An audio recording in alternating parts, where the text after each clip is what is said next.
Hello guys! Ngayong araw pala, ipapakita ko sa inyo kung paano gamitin ang losing strategy sa Mobile Legends GoGo. So ang synergy na ating gagamitin ay Eurodisio at Necrokeep.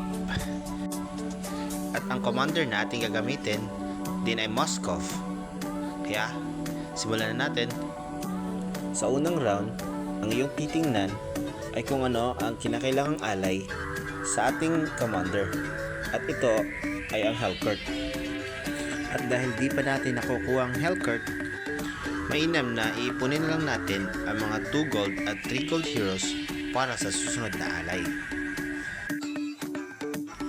Makikita nyo dito na meron na tayong Layla at saka Lolita, kaya na-activate na natin ang synergy na Eurodisio. Ngunit, nagbibigay lamang ito ng 1 point kapag panalo at saka 2 points pag talo. Kinakailangan natin makabuo ng 30 points para makuha natin ng libre ang 5 gold hero na si Nathan.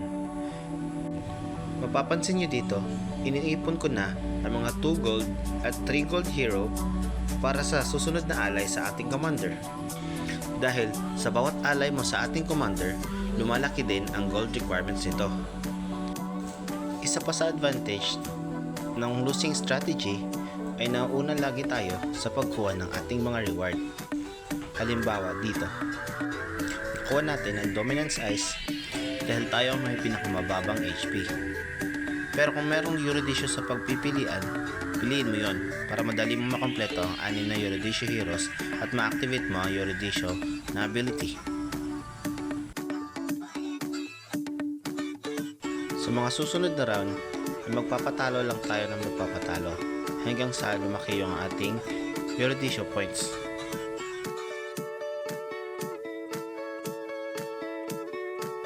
At sa mga card naman, piliin natin ang Magic Slam dahil kinakailangan natin yun para sa ating Nathan.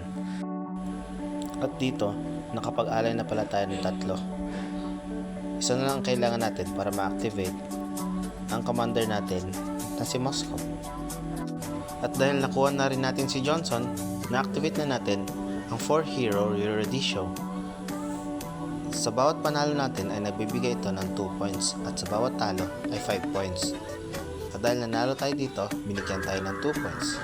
Sa mga susunod na round, makikita nyo na nagpapatalo lang tayo para makakuha tayo ng malaking points hanggat sa makuha natin ang 30 points at ma-activate natin ang ating vessel at makuha natin ang libre si Nathan. At dahil nakakuha na tayo ng 30 points, activate na natin yan at makukuha natin si Nathan ng libre. Pagkatapos, lagay natin lahat ng mga attack speed item at saka yung Eurodisio item kay Nathan. At dahil tayo ang may pinakamababa na HP, nakuha natin ang capacity at tayo ang pinakaunang pumili. Diba? Advantage talaga ang losing strategy dito sa MLBB GoGo.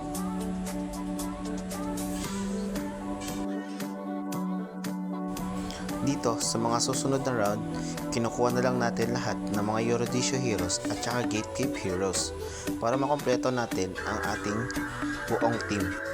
At ayan na nga, nakuha na natin ang pinakahuling hero na kailangan nating i-alay. Tsaka ilagay na natin si Nathan, magkakaroon tayo ng 2-star na Nathan.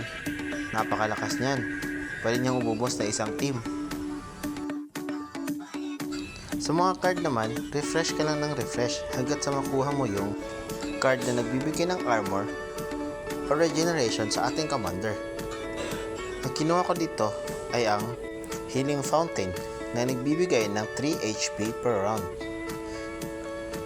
Isa pa dyan, kapag nakompleto na natin ang ating Eurodisio, nagbibigay din ito ng 2 HP per round. So ibig sabihin lang nun, sa bawat round, lumalaki ang buhay ng ating commander ng 5 HP. Kaya advantage yun, sa bawat panalo natin, lumalaki din ang buhay ng ating commander.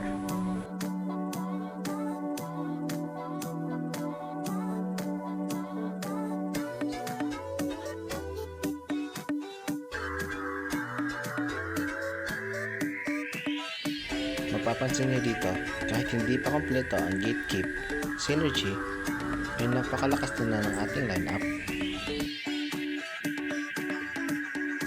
Isa pa, sa dating 5 HP natin, meron na tayong 16 HP ngayon.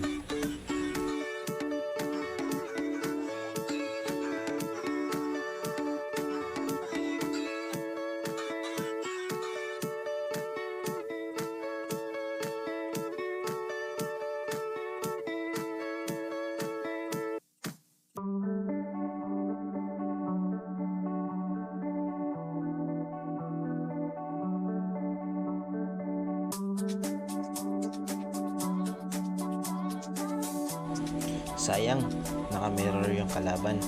Malaki sana yung bawas natin doon.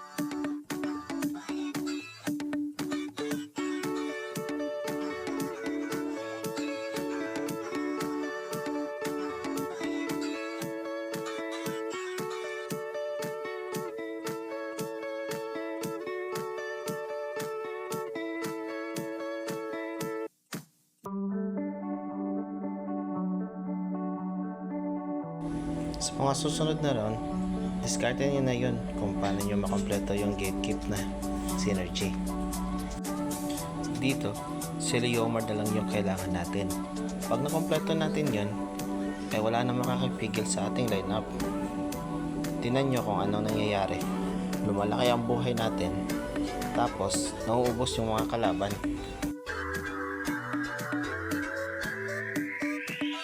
At sa wakas, nakuha na natin si Leomar. Kompleto na ang ating lineup. At kung umabot kayo sa punto ng video na ito, sigurado na enjoy nyo ang panonood. Sana i-share at i-like nyo ang video na to para sa mga susunod na mga tutorial.